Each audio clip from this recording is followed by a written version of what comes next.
कोल्हापुरात काँग्रेसचे होणार 2 शहराध्यक्ष. राहुल माने व प्रवीण केसरकर यांची नावं आघाडीवर. लवकरच नव्या तालुका अध्यक्षांना मिळणार संधी.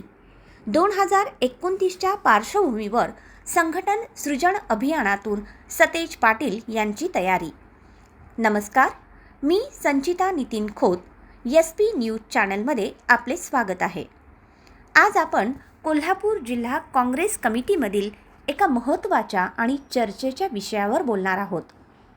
कोल्हापूर काँग्रेसचा मोठा संघटनात्मक बदल कोणता होत आहे ते पाहूया.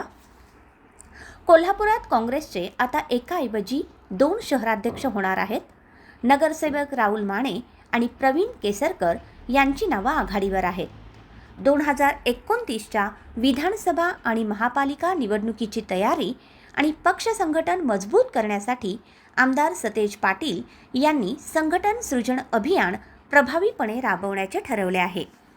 याचाच एक भाग म्हणून कोल्हापूर शहरात 2 शहराध्यक्ष तसेच इचलकरंजीसह तालुक्यात प्रभावीपणे काम करू शकणाऱ्या नव्या दमाच्या चेहऱ्यांना संधी देण्यात येणार आहे. या पार्श्वभूमीवर कोल्हापूर जिल्हा काँग्रेस कमिटीमध्ये पदाधिकारी नियुक्तीच्या हालचाली जोरात सुरू आहेत. तालुका अध्यक्षांसह शहराध्यक्षपदात मोठा फेरबदल होणार आहे. आत्तापर्यंत संपूर्ण कोल्हापूर शहरासाठी एकच शहराध्यक्ष पद होतं, पण आता विधानसभा मतदारसंघानुसार कोल्हापूर शहर उत्तर आणि कोल्हापूर शहर दक्षिण असे 2 स्वतंत्र शहराध्यक्षपद तयार करण्यात येणार आहे. जिल्हा कमिटीमध्ये मुलाखतींचे सत्र सुरू झाले आहे. शहराध्यक्षपदासाठी तब्बल 7 इच्छुक उमेदवारांनी अर्ज दाखल केले आहेत आणि मुलाखतीही दिल्या आहेत. यापैकी कोल्हापूर शहर दक्षिण अध्यक्षपदासाठी महापालिकेचे नगरसेवक राहुल माने तर कोल्हापूर शहर उत्तर अध्यक्षपदासाठी नगरसेवक प्रवीण केसरकर यांची नावं प्रामुख्याने आघाडीवर आहेत. सध्याचे शहराध्यक्ष सचिन चव्हाण यांना पक्षात नवीन जबाबदारी देण्यात येण्याची शक्यता वर्तवली जात आहे. पक्ष संघटन मजबूत करण्याच्या दृष्टीने हा बदल महत्त्वाचा मानला जात आहे. काँग्रेसचे जिल्हाध्यक्ष आणि आमदार सतेज पाटील यांनी 2029च्या निवडणुकीच्या पार्श्वभूमीवर पक्ष संघटन मजबूत करण्यासाठी संघटन सृजन अभियानाच्या माध्यमातून ठोस पावले उचलण्यास सुरुवात केली आहे.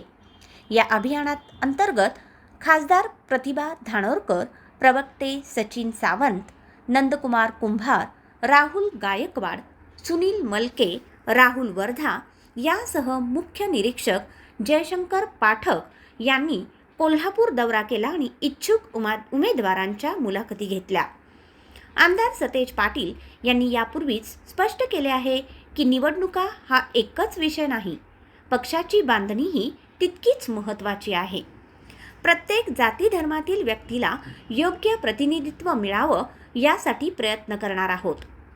5 वर्षे जिल्हाध्यक्षपद भूषवित असताना नवीन चेहऱ्यांना संधी देणं हा पक्ष वाढवण्याचाच भाग असल्याचेही त्यांनी सांगितलं. जिल्हाध्यक्षपदाबाबतही महत्त्वाचा निर्णय होऊ शकतो याचेही संकेत खुद्द सतेज पाटील यांनी दिले आहेत. कोल्हापूर महापालिका निवडणुकीत काँग्रेसने सर्वात मोठा विरोधी पक्ष म्हणून दमदार कामगिरी केली होती.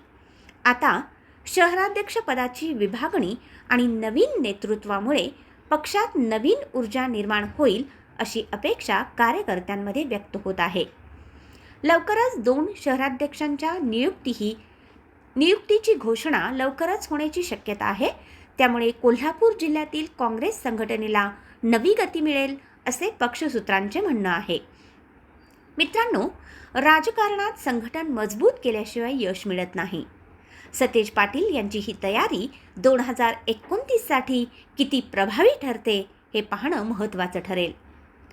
अशाच नवीन घडामोडींसाठी पाहत रहा SP news channel. SP news like, forward आणि सबस्क्राईब करायला विसरू नका. धन्यवाद.